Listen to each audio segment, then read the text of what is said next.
בשם השם נעשה ונצליח, שיעור תורה, ברוכים הבאים.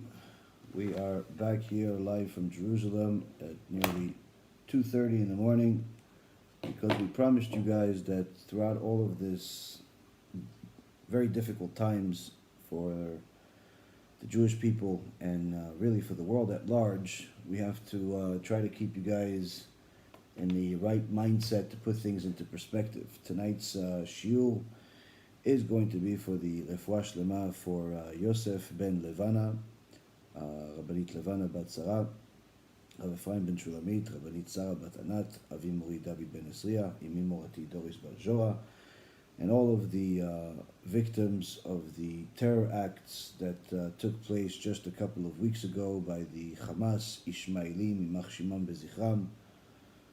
May HaKadosh Baruch Hu give good health and just mental, spiritual, and physical health to all of the victims of this, and have a Ilui Nishmat to all of the people that have died as a result of all of this, and most importantly, may HaKadosh Baruch Hu bring back all of the Shavuim, all of the hostages that are now in enemy hands. So with that being said, we of course have to always look at things from a Torah perspective, and because if you say things from your perspective, from what you think, somebody can come out there and simply tell you, well, I don't think like you, I don't agree with you. Now, just like I answered somebody that asked earlier about some people's opinion that my attitude is condescending and mean or whatever they said, and I said it's fine. They're free to think whatever they want to think, but the proof is in the pudding. The proof is in the actions.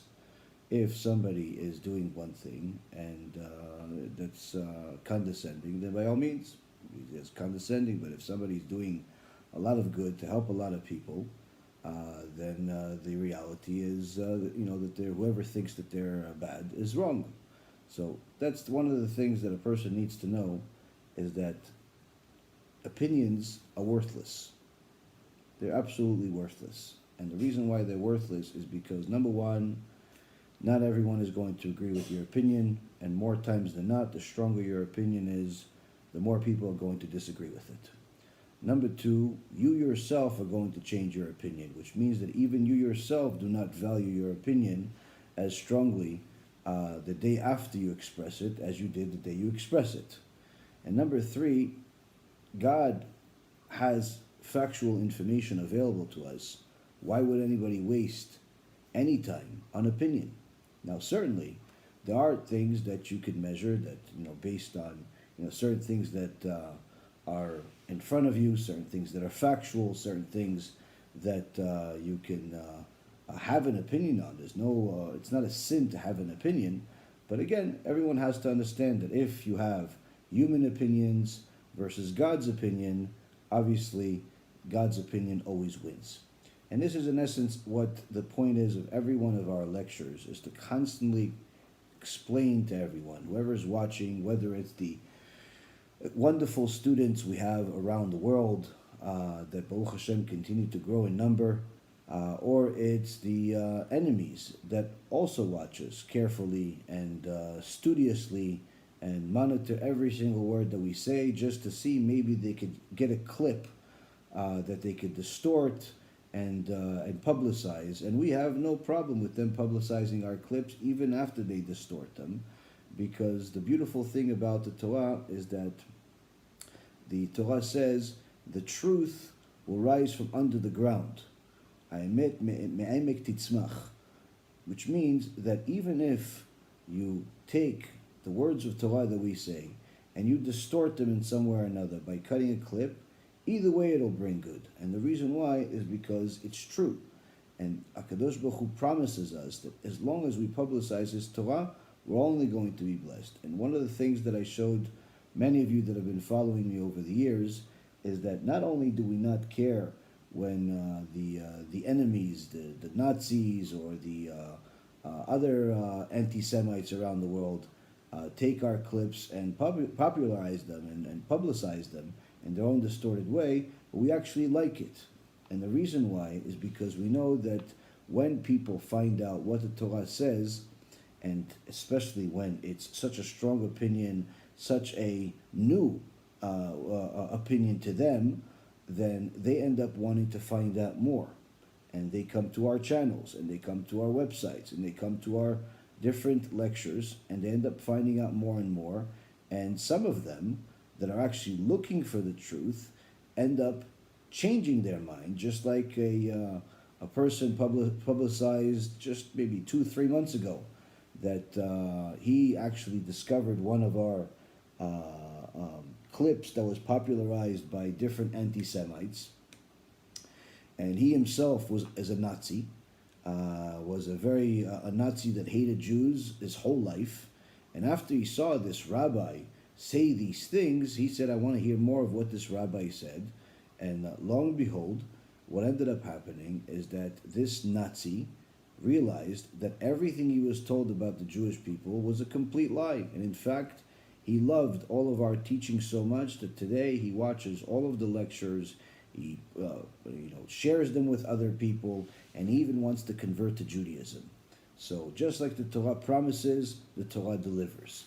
Now tonight, we're going to look at things from a certain perspective that perhaps some people haven't looked at, or perhaps they have, but not in the right way, where everything that's going on in the news, and I've told you guys not to waste so much time on the news because it could literally damage your mind.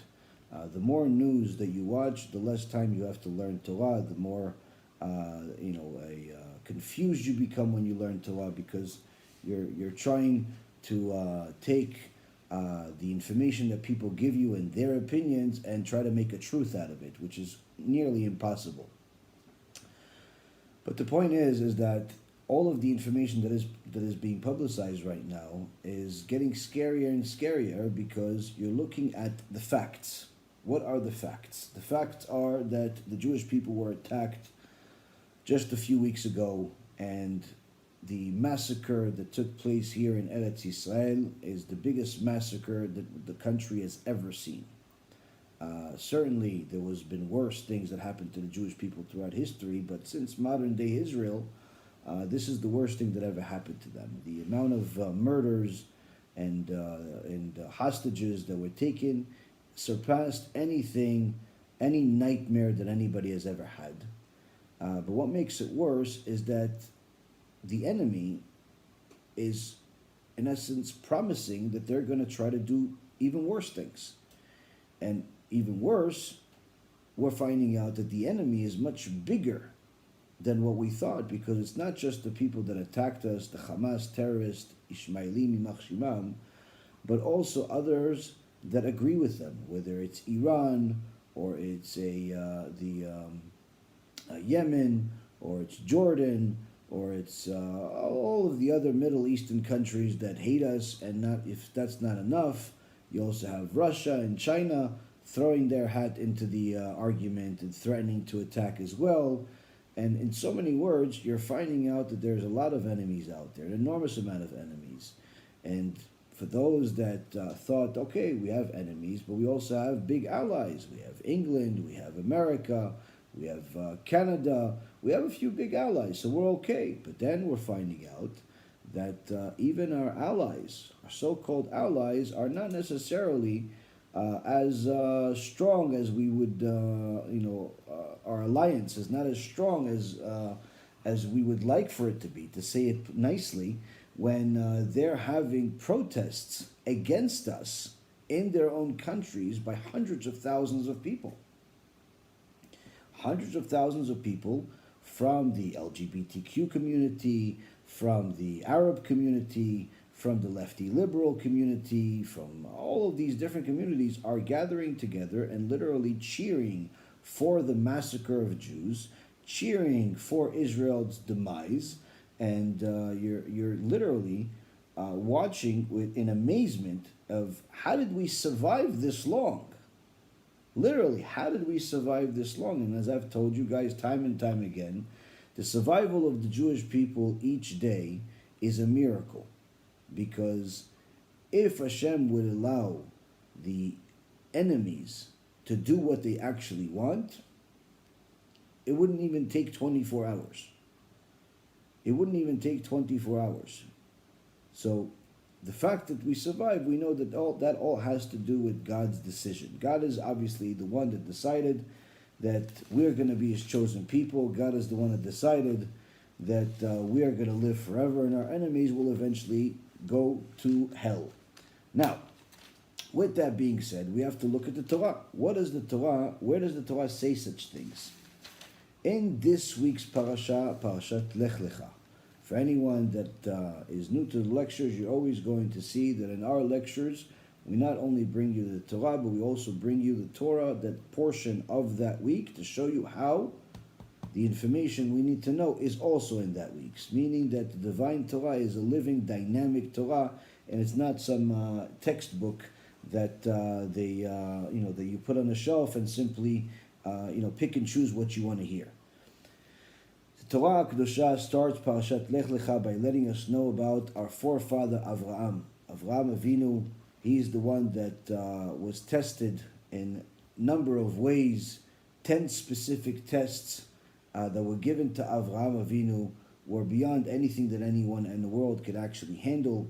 And in this week's parasha, HaKadosh Baruch Hu tells Avraham Avinu, go for yourself from the land, from your relatives, and from your father's house, to the land that I will show you. And I will make of you a great nation. I will bless you and make your name great, and you will be a blessing. I will bless those that bless you, and him who curses you I will curse. And all of the families of the earth shall bless themselves by you. Here HaKadosh Baruch Hu distinguishes Avraham Avinu from the rest of the world forever. In so many words, he's promising him that his descendants are going to be great. His descendants are going to be a blessing. His descendants are going to bring a blessing to the world. And in fact, anyone that blesses his descendants will be blessed themselves. Anyone that chooses to be their enemy and curse them is bringing a curse upon themselves. Furthermore, HaKadosh Baruch Hu tells Avraham Avinu in chapter 12, verse number 7 in the book of Genesis, Hashem appeared to Avraham and said, to your offspring I will give this land. And he's talking about the land of Israel. Here we see one of the many times where HaKadosh Baruch Hu decides that he's going to give this land, this specific land out of the entire universe. And needless to say, out of the entire earth, this land belongs to Avraham Avinu's descendants, to the Jewish people. It doesn't belong to anybody else. It doesn't matter what any government or government association or politician thinks. The land of Israel is owned by God, and He gave it to the Jewish people. And it's mentioned in this parasha multiple times. This is why when a Jewish person argues with anybody else out there about Israel's right to exist and Israel's right to the land, it's literally a meaningless argument. And the reason why is because if you believe in the Torah, whether you're Jew or Gentile, that means that you agree that the land of Israel belongs to the Jews. No questions asked. Why? Because who owns everything? God. Who did He give it to? He gave it to Avraham and his descendants, to the Jewish people. And He never changed His mind. He never said, listen, I decided that I'm going to take it back from you. This is something that HaKadosh Baruch Hu mentions many times in the Torah, like in Parashat Balak, where He says that Hashem is not a human that changes his mind from one day to the other. Once He says something, that's it. This is what it is. And HaKadosh Baruch Hu says to Avraham Avinu, this land is yours. I'm promising you this land. Now, the story of Avraham is extensive, and there's a lot of other details we'll go over on later on this week. But one of the things I wanted to delve into tonight and try to get to a point pretty quickly is to make sure that everybody understands what we're dealing with here. Because the question is, can we win this actual war that we're in? We are fighting against an enormous enemy that's not just Hamas. That's not just a nation, a people that literally terrorizes even its own citizens, trains children to become terrorists, lives off of terrorism, wants to kill, wants to destroy. That's the only thing they produce is dead bodies. That's the only thing. If you ask, what's the most recent achievement of these people, the only answer you're going to get is death or something to do with it. That's all they do. They haven't developed any new technology. They haven't developed any new medicines. They haven't helped their own people. Their own people struggle and suffer because of them. And instead of taking the billions of dollars that different governments give them from around the world, including the Israeli government, instead of using that money to develop a country, to develop a society of peace and success, what do? They buy more weapons. They buy more weapons in order to kill more people, in order to continuously make this monster bigger and more vicious than it is. And what better example do we have than the interview that came out over the last 24 hours or 48 hours, where 7 of the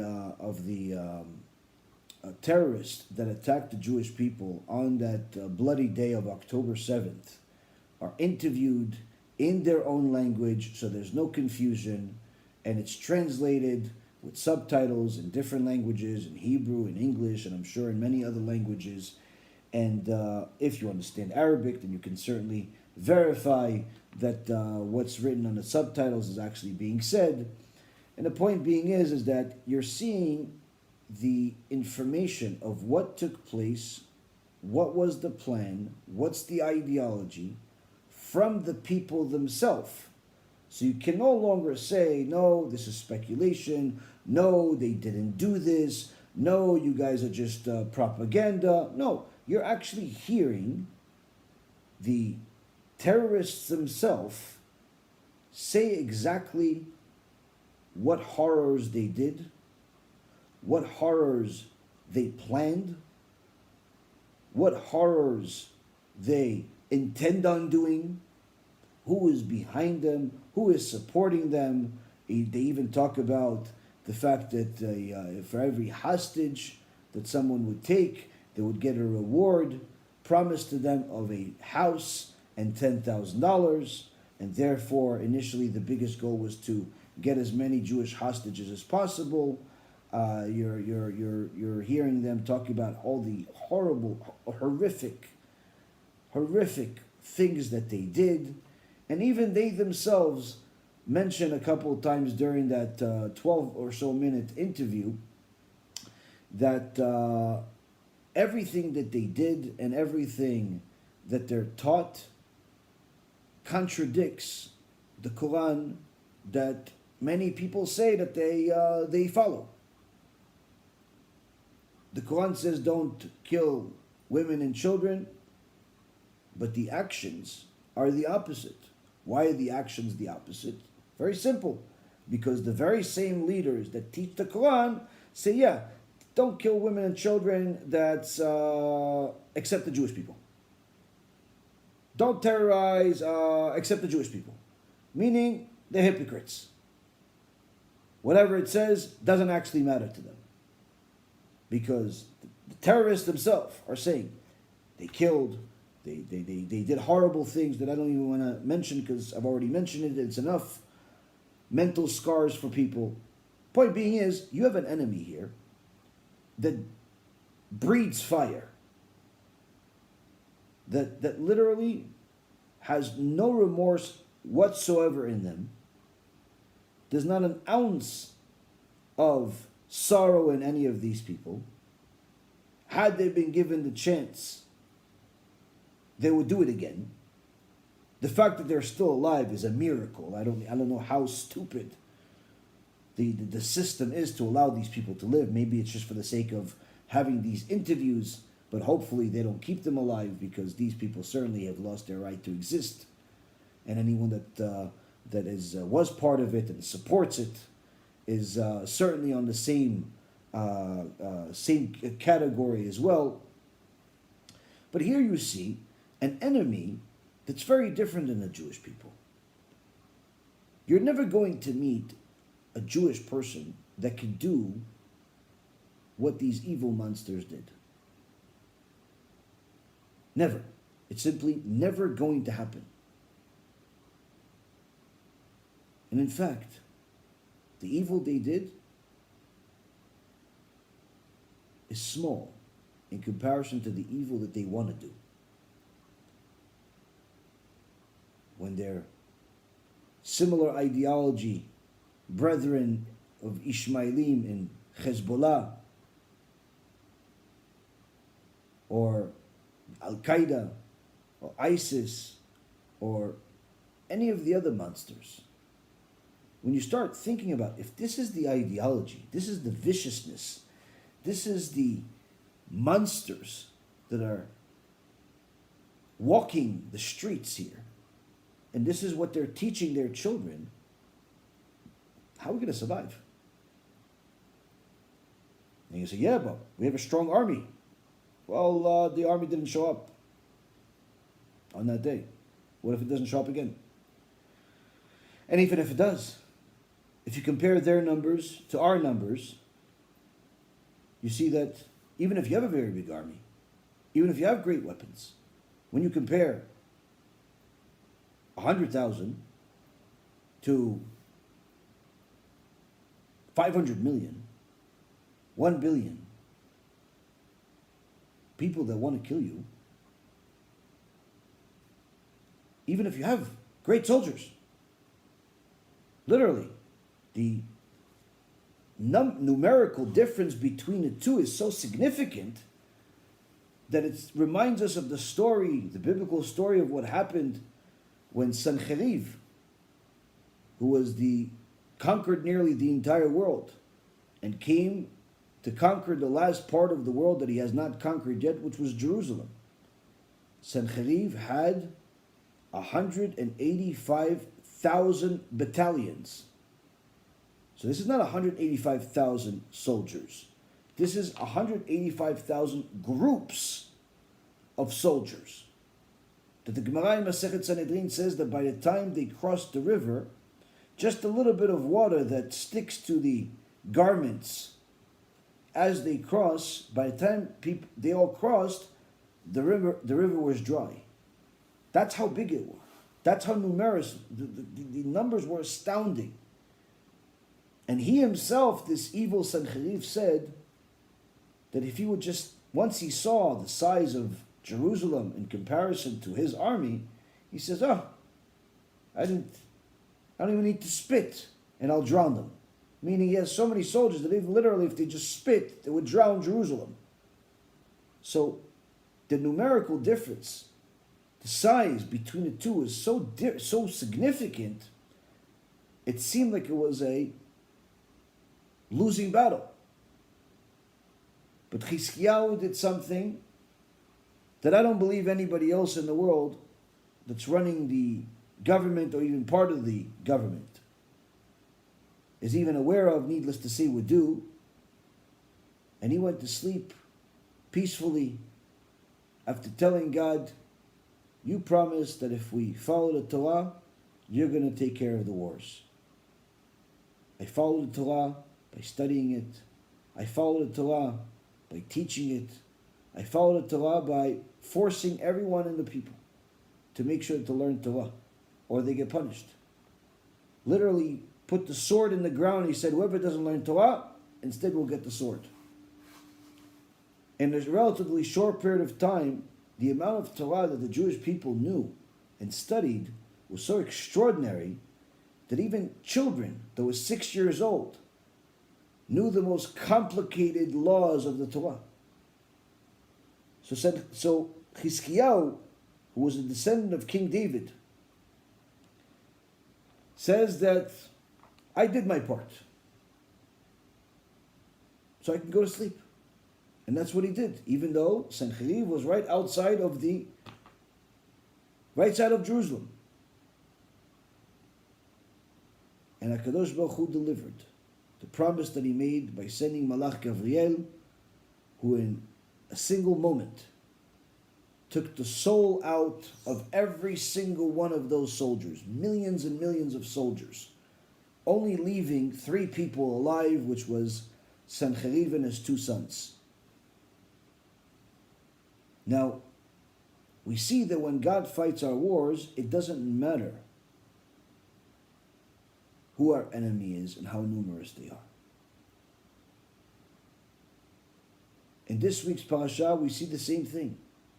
We see that our forefather, Avraham Avinu, didn't have a massive army, didn't have the drones and the atomic bombs, didn't have any of that. Avraham Avinu hears that there is a war between the 4 kings led by Nimrod, who's also known as Amraphel, against the 5 kings. And Avraham Avinu does not get involved. It's not his fight. They want to fight among each other. Let them fight. But everyone in the world knows that Avraham Avinu is very influential. Avraham Avinu, he's the man of God. Avraham Avinu, when he says something, people follow. And therefore they said, we have to get Avraham Avinu into this fight. How? They go and they attack Sodom in order to capture a hostage named Lot. Lot was the nephew of Avraham Avinu, who also looked exactly like Avraham Avinu.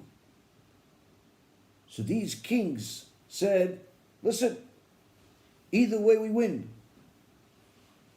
We can tell people that we captured Avraham Avinu. And once we capture Avraham Avinu, everyone will realize that they all have to bow to us, they all have to serve us, and that's it. We won world domination.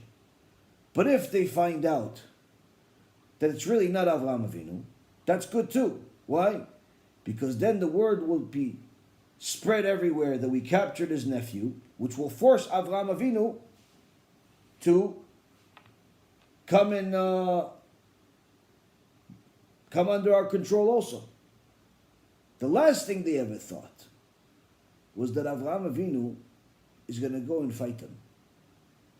Because then Avraham Avinu didn't have an army. But after Avraham finds out that his nephew, Lot, was captured, he goes with his servant Eliezer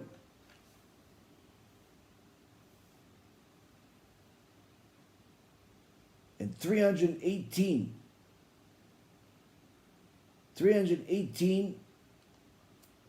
soldiers, which were really his servants, and goes and fights against all of those nations.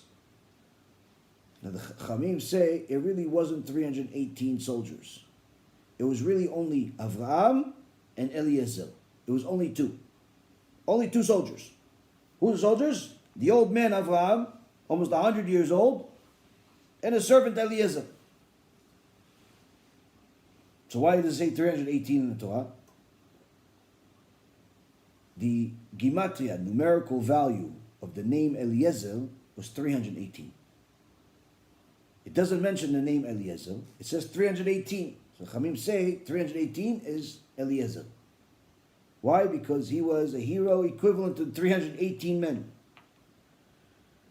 But needless to say, when you're fighting millions of people, you're fighting 4 different countries, and you have 2 people. No one's even going to sit there to watch the fight because it won't last long enough to even eat the popcorn. But Torah says that Avraham not only went to war, but he pursued them. He chased after them. What kind of weapons did he have? He didn't have weapons. As soon as he got to the area where his enemy was in sight, millions of them, literally so many of them that even the sky became dark.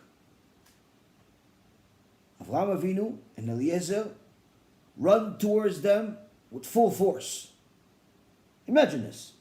It's an old man, nearly 100 years old, and a younger man, running full force, attacking millions of people with swords and boulders and horses and elephants and all types of things, and they're saying, charge! What? They're charging us? Everybody starts laughing. Until Avraham Avinu and Eliezer take some sand from the ground and some straw and throw it at them. And HaKadosh Baruch Hu, Ishtabach Shimo La'ad, turns every single grain of sand that came out of their hands into an arrow. Every single straw that came out of their hand into a spear. Imagine a handful of sand, how many grains of sand it has, and it all turns into arrows. And they all hit without needing the sensors of the Iron Dome or any other advanced weaponry. They have the ultimate weaponry, which is HaKadosh Baruch Hu. And these two people defeated 4 different countries, and their entire armies were completely annihilated. Why? They knew the most important thing when it comes to war. En od milvado. There's nothing else but God. The moment you think that you are going to win the war, that your weapons and your clever mind and you're this and you're that, that means you think there's more than just God. You've already lost. And the truth is, more important than any other time in history, is that right now, not only are the enemies of Israel outnumbering Israel and its army in extraordinary measures, the amount of enemies that we have surrounding us, among us, across the ocean, across the same continent, all over the world, including the so-called allied countries. The amount of enemies that Israel has surpasses its population by a factor of 1,000. Meaning that even if every single Israeli went to war, it wouldn't even be 10% of the amount of enemies that they have right now. So when you compare here, right now, Am Yisrael is in a position that we are forced to know what the Gemara says in Masechet Sotah, page 49b, which is, at the end of days, you will have nothing to rely on other than your Father in heaven. En od milvado, there's nothing else but Hashem. Your army is not going to help you. Your government's not going to help you. Your allies are not going to help you. Your weapons are not going to help you. And in fact, anyone with a clever mind that's not delusional and not so arrogant to the point of stupidity knows exactly this to be true. It's simply impossible for Israel to win this war if not for HaKadosh Baruch Hu winning it for us. Because the enemy is literally everywhere. It's everywhere. There's nowhere you could look and not find your enemy. And a lot of Jews are only finding out now what the Jews felt nearly 80 years ago before the Holocaust, where all of a sudden their Polish neighbor, their German neighbor, their Russian neighbor, their neighbor wherever they were, in the Middle East, in Tripoli, in Syria, in all of these countries, all of a sudden the neighbor that they used to say good morning to in a different language, the neighbor that the kids sometimes played together, the neighbor that they coexisted with in peace, became a murderer, became a person that wanted to kill them. There was no place they could look and not see a murderer, not see somebody salivating to kill them. That's what happened before the Holocaust. In fact, Some of the saddest stories were of the agony that Jews that have assimilated to the point of intermarriage, where they married women or men of other religions, ended up expressing more sorrow to the point where they wanted to die, because the people that put them in the concentration camps were their spouses. Literally, there was no place a Jew could look and not see their enemy, including their house. If they were assimilated, if they had a neighbor, if they lived in a certain community, if they worked for a certain job. And the Jewish people are not very different than that right now. Even though it looks different, the truth is opposite. If you pay attention to what's going on, it's not only that the enemies are all very interested in fighting, and they're all very vocal about it, but it's somehow become the trend to become anti-Semitic. People are proud of it, without even knowing anything about it. They want to join it, like as if it's winning the lotto. People that have never met Jews, or even know that there's a connection between the Jews and Israel, are still choosing to go against the Jewish people and literally supporting the massacre of the Jewish people that took place in the last couple of weeks. So if you look at the numbers, if you look at the statistics, if you look at the bottom line, and you don't include God in this equation, it's impossible for Israel to win the war.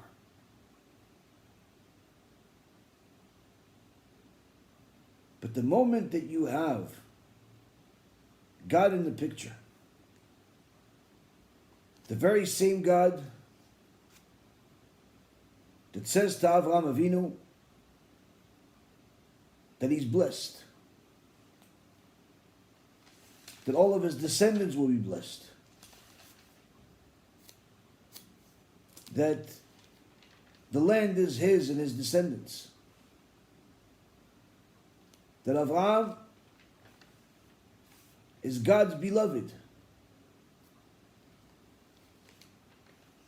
The moment you add God, the God of Israel, to the equation,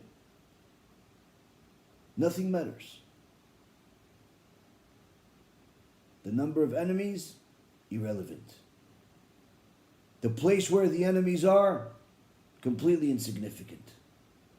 The weapons they have, not even a thought. The weapons we have, obviously, it's not important. Why? Because if God showed our forefather Avraham that you can defeat the entire world of enemies with sand on the ground,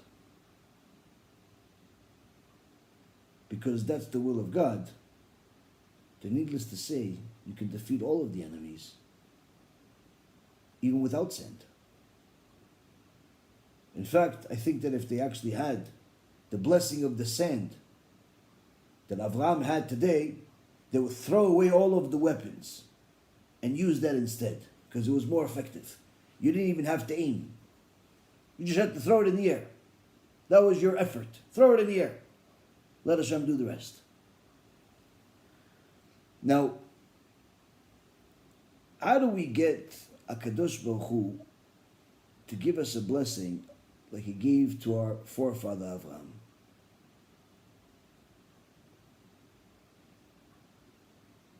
Rav Yitzchak Zilberstein has a sefer called Chukei Chemed. It's a series of books that goes over the different parts of the Talmud.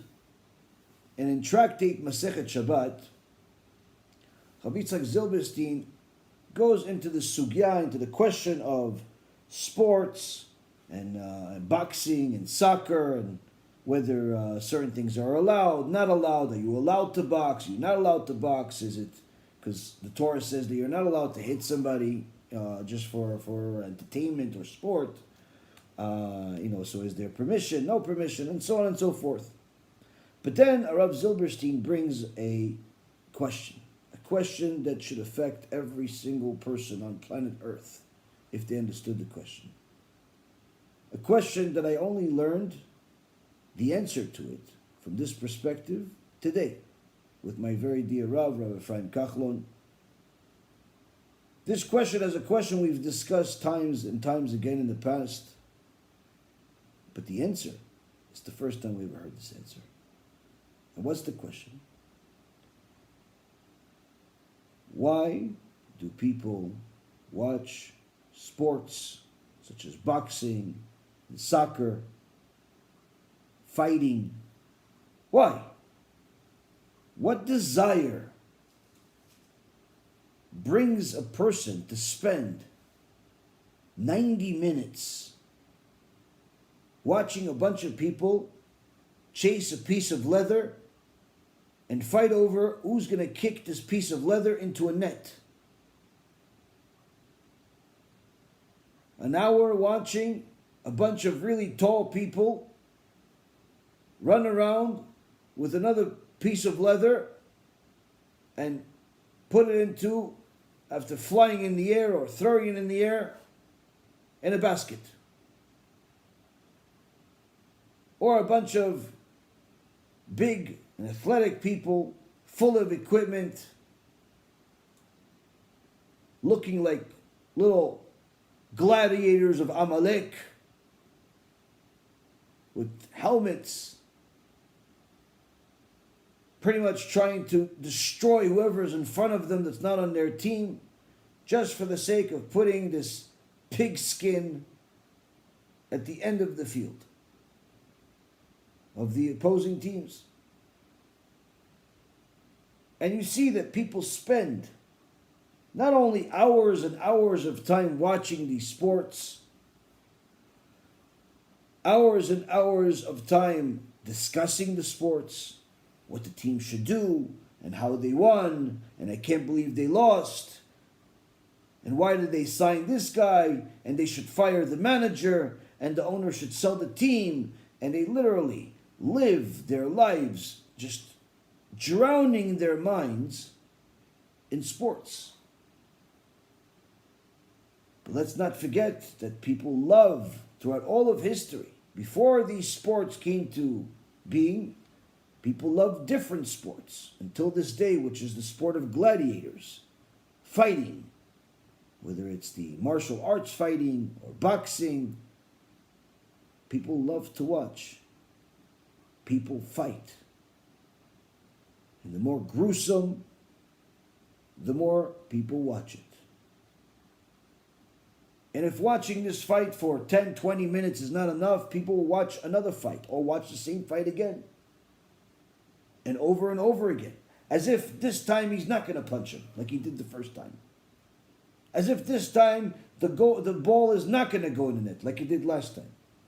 As if this time he's not going to pass the ball like he did in the first time. And people watch these sports and they talk about these sports. And they live their life around these sports. And they start gambling and they start doing all types of things where their lives become one with the sport.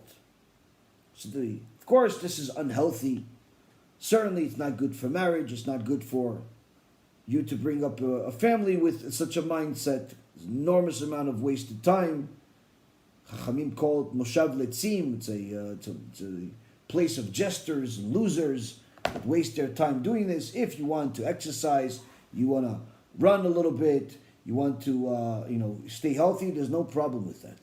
But to go and spend hours and hours of your day or week watching sports, watching people beat up each other, watching people fight over a ball, there's simply no positive thing that will ever come out of it. But yet people do it. The question is why? If he kicks the ball into the net or he misses, your life will never change. If he signs the contract with that team or not, your rent will never be paid by him. if he retires or he stays on for another year, will certainly not help your children's education. If he wins the fight by punching the guy in the face really hard, or he gets punched in the face and gets knocked out, will certainly not help your life in any way, shape, or form. So why do people do it? That's the question that the genius of Rabbi Yitzchak Zilberstein brings in his book. And he brings an answer from Rav Natan Wortenfegel. Rav Wortenfegel was a extraordinary Talmid Chacham from Lakewood, and he gives an answer that really puts things into perspective. And he says, to the question of where does the desire to watch people play sports and boxing and all of this aggressive things, where does it come from? It comes from the fact that people were created to fight battles.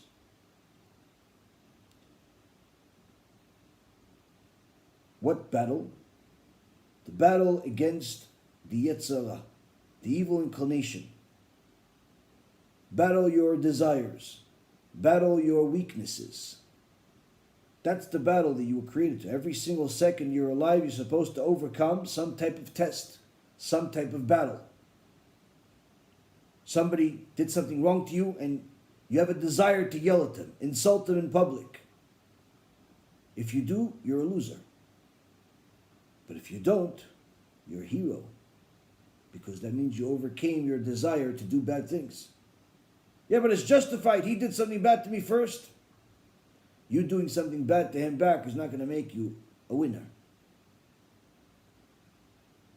You allowing one of your children to make you lose your temper to the point where you break stuff that cost you thousands of dollars is not only not going to help your child become a better child, but it's certainly not going to help your life become a better life.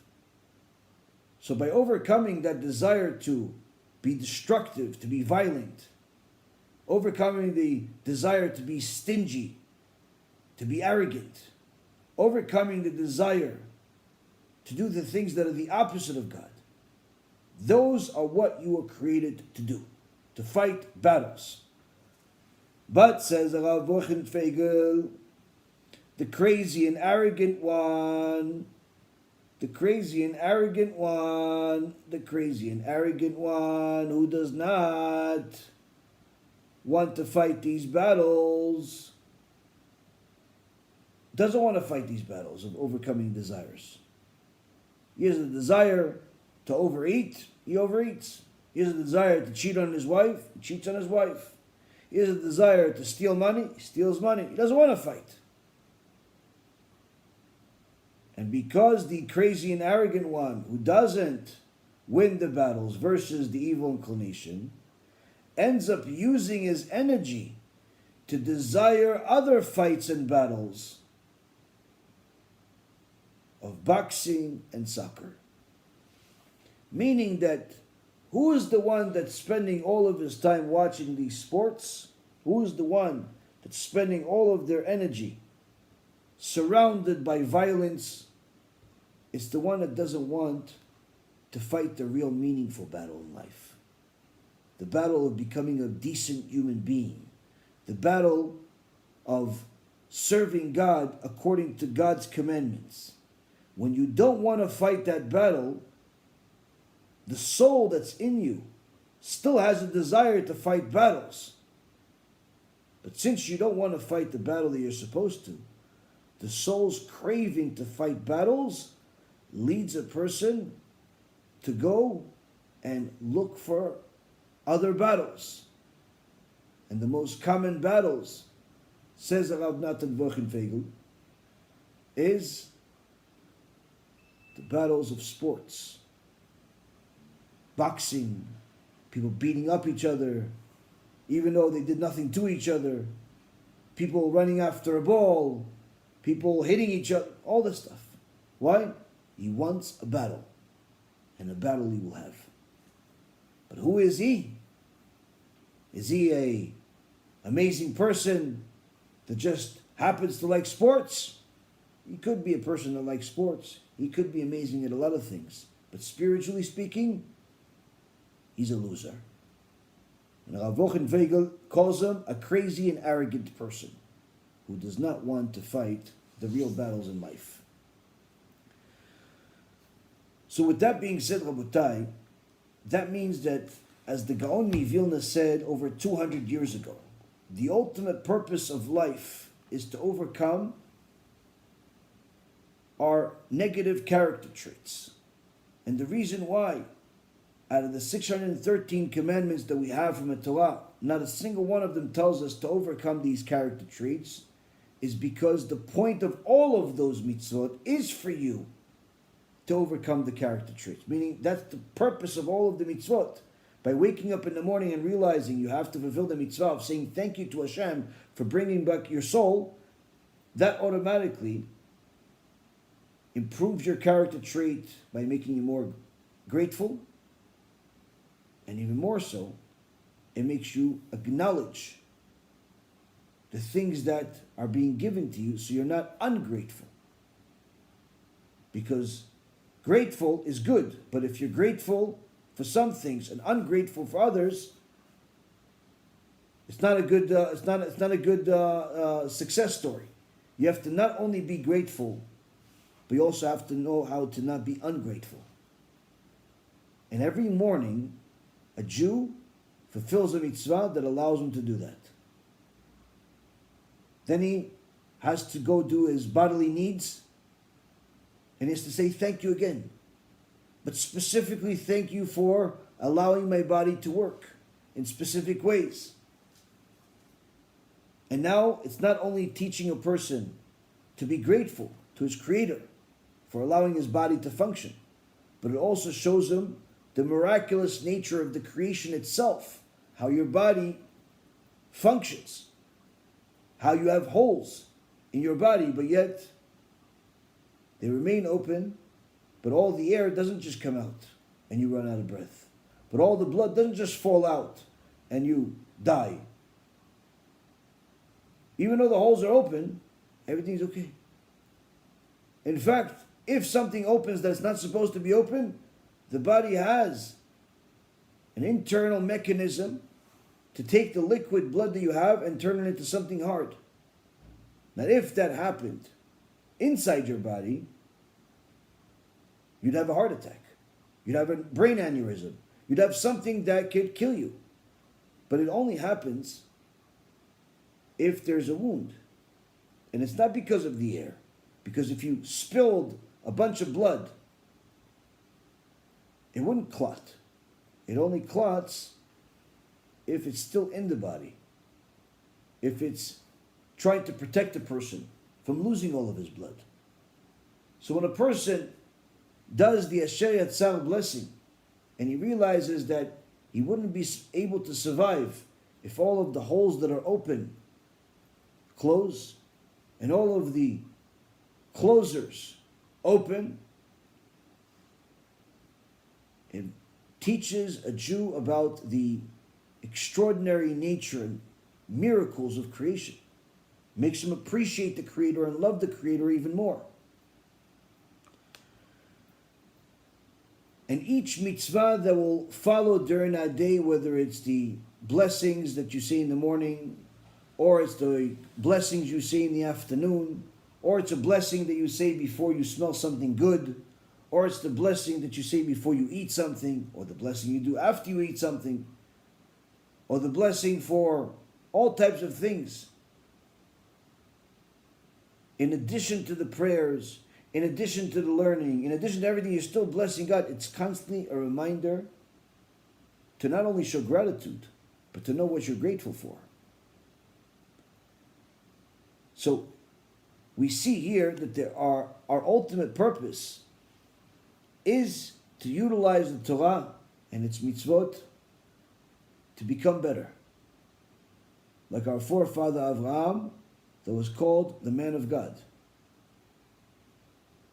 Like our forefather Avraham, that God turned sand into firepower the world has never seen before. More powerful than any bomb or missile that the world ever had or ever will have. Where he and his servant Eliezer single-handedly defeated an enemy that's so much bigger than them, it was a waste of time to count. We want that blessing. Not only because it's nice to have a blessing, not only because we're related to Avraham Avinu, but because the truth is, Rabotai Karim, stop fooling yourself to think that we can win this war without it. It doesn't matter what weapon we have. It doesn't matter what army we have. It doesn't matter what ally we have. Because if God wants, all of what we think we have could simply be shut down, just like it was shut down 2 weeks ago. The strong army didn't show up. The strong defense didn't work. The so-called strong ideology failed. The godless belief system failed. Everything we thought and everything we believed failed. That's what the victims are saying. But Torah says the only reason why it failed is because it was against the Torah. In fact, it never succeeded even before that time. It's only that HaKadosh Baruch Hu allowed it to succeed. And people have to realize that the enemy is so much bigger, so much more powerful, that only a fool would think that we could win without the help of Hashem. And I don't just mean a little bit of help. I mean Hashem doing the whole thing. No less than what he did for Chizkiyahu. There is no other way. How do we get there? How do we get that blessing? I believe that Rabbi Yitzchak Zilberstein brought this answer in order for us to read it and understand that it applies to each and every single one of us. Where not only we shouldn't waste our time on the news or watching sports or doing things that are not connecting us to our Creator, not perfecting us as people. It's not only for that. It's not only don't waste your time, but rather utilize the time that you do have in this world. You're alive. You're functioning. Now go use that to learn Torah, to follow it, in order to become better, in order to become a better human being, in order to become a better servant of God, in order to become a better Jew, in order to become a better Noahide, in order to become someone that is fulfilling their purpose and is not living a purposeless life. Stop condemning things. Stop wasting your time thinking that your opinion matters. It doesn't. In fact, even you will see that in the very near future about your own opinion. The only thing that matters is God's opinion. And God made sure that He gave us enough evidence to show us that it's worthwhile to listen to His opinion. Because the same situation that we find ourselves in today, surrounded by enemies, and they have hostages that we care about. There was only one time that we ever won such a war. And it wasn't because of an atomic bomb, and it certainly wasn't because it was a huge number of people. But rather because Avraham Avinu perfected himself as a servant of God. Perfected himself as a human being that made God his priority number one. But not the God that was soothing and always giving and loving no matter what, but rather the God that is going to reward and punish. He'll reward the righteous, he'll punish the wicked. This, Rabotai Karim, is very, very important for each person to know. Because if you don't know this, that means you're living a life without a purpose, without a direction, without any confirmation that you're even going in the right direction. But once you start this, and you start learning Torah in order to perfect yourself as a human being, you'll start realizing that it's not just the big reward you will eventually get in heaven, in Olam Haba. No. It's also the reward that you get living in this world, where you know that every single day that you wake up, you have another opportunity to fulfill your purpose. You have another opportunity to live a purposeful life. You have another opportunity to save your fellow that's living a purposeless life and a life without a purpose. May it be His will that each and every single one of us will take these words to heart and engrave them there in order for us to live a purposeful life according to the Holy Torah. And by then, HaKadosh Baruch Hu will fight our wars, and we shall remain silent. Thank you for learning with me. I'll take maybe a couple of questions, a little late and I'm tired, but we'll see if we can answer something that's relevant.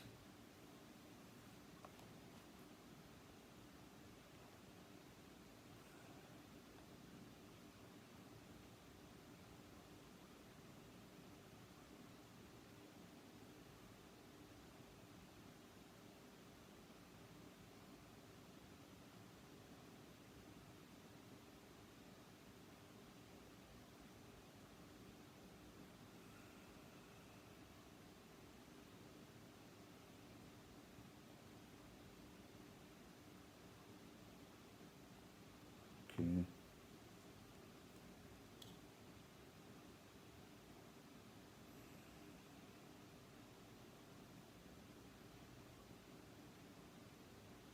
Rabbi, why is my last name Ashkenazi and I'm a Sephardi Jew? Well, it could be that there is a marriage between Sephardis and Ashkenazis within your family. But you should know also that last names are a relatively recent invention. In the old days, and I don't mean old days like 1,000,000 years ago, I mean old days like in the previous generation, maybe 100 years ago, or less in some cases, there wasn't last names. People didn't have last names. They would simply call a person by their first name and whatever they did. And they would say, this is David, the Nagal, the one that's carpenter. This is a Shimon, the builder. This is, everyone was called by their profession. There wasn't last names. So whether your last name is a Ashkenazi last name or Sephardi last name, don't really put too much value into it. Your real value is in your first name and what you actually do with it, meaning how you serve God.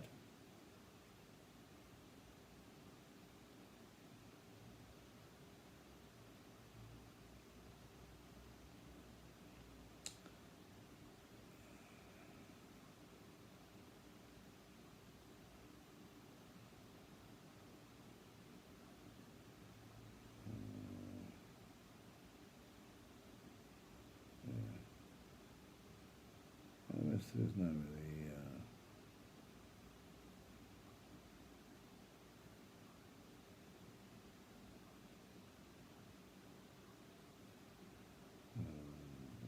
Become a Muslim? Never. Let's see.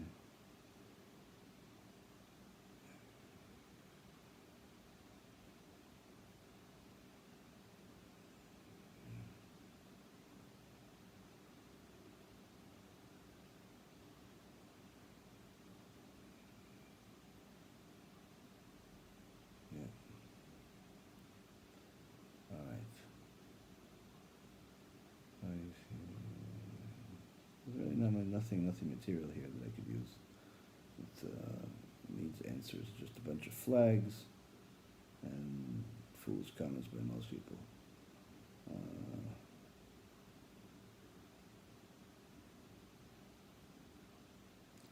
Nothing. All right.